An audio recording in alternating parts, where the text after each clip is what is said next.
All right. So where can you document those AT features in the IEP? And this one throws a lot of people for a loop because I feel like they think that there's always a specific place that it always has to be. And so I'm going to give you some suggestions based on experience. And it's not an exhaustive list, and it might work a little differently within your school district or within how you organize and team with with the people on for student specific IEP. So the features that a student needs as part of their IEP programming could be documented in the following places in the IEP: present levels, special factors, supplementary aids and services, and accommodations. Other areas where you might see assistive technology features talked about under goals, related services, or program modifications. I'm going to give some examples in a minute, but what I like to really point out here is that, oh, yep, Kathy, somebody just mentioned the executive functioning feature on the last slide was linking back to the transition. So we'll update that for you all.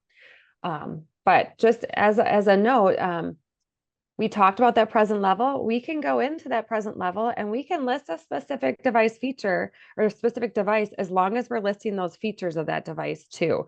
That is the present device that the student is currently using. And then we can put that caveat underneath about it's simply the device currently in use.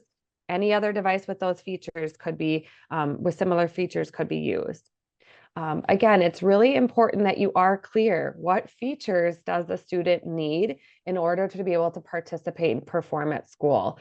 And I think that's where people get caught up, is that they feel like they have to have it only in one area or certain areas, or not overly write this, but it's also really clear that in every place a student might need it, where you might need it to be clear, you want it to be clear on what features are needed.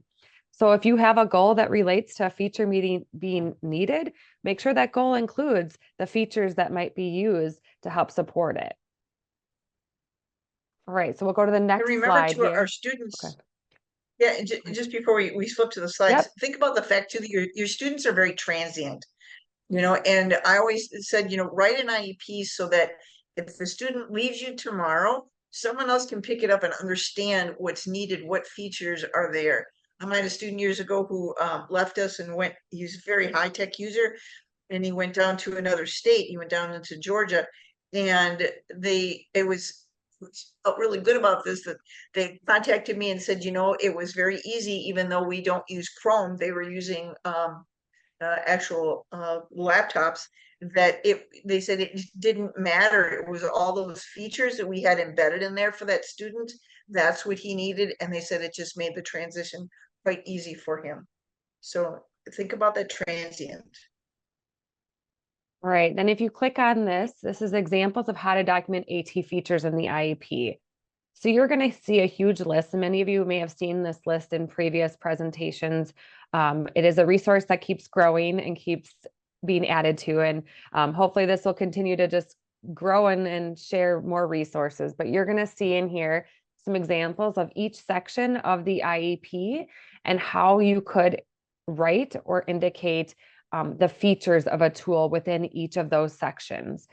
So feel free to look through this. I'm not going to read through all of these examples here, but you're going to see there's going to be some in the present level.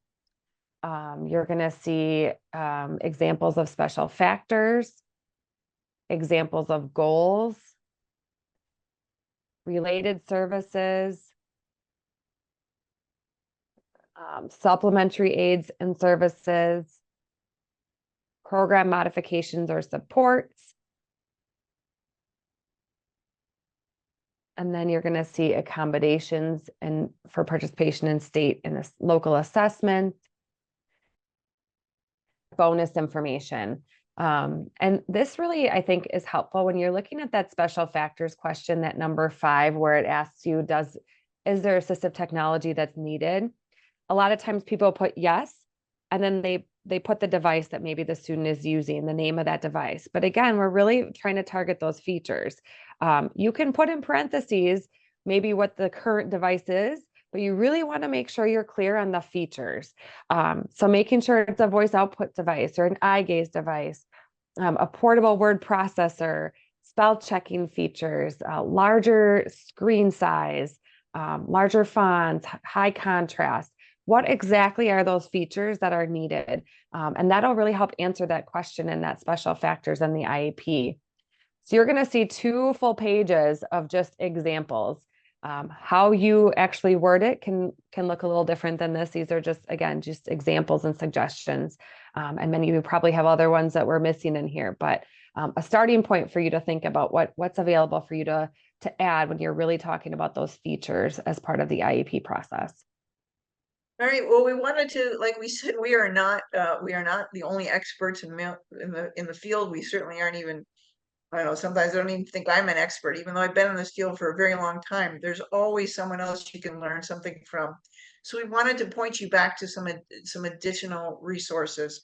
So we did have Kelly Fauner, who came in and talked to us a little bit more about feature matching. So I linked in 2 of her presentations there, so you can take a look at that, so that you have those. And these are really nice just to have like little snippets here and there, and to help you kind of with learning more about the who, the what, the where, and everything else there is to know about feature matching. We also want to make sure that you have some of our other resources. Remember, with the community of practice, get other people involved, that you get access to our AT Forward video library, the monthly emails, our micro-credentialing, all those things are still there. And we provided you with those links. We did also put in access to, our lending library, had it in there earlier, because again, you want to be able to look at what devices might help you and then get those features, but you have to be able to get them sometimes on loan. So, check out our lending library. And again, here are our wonderful state partners. So if you need more information, we have that linked in there for you.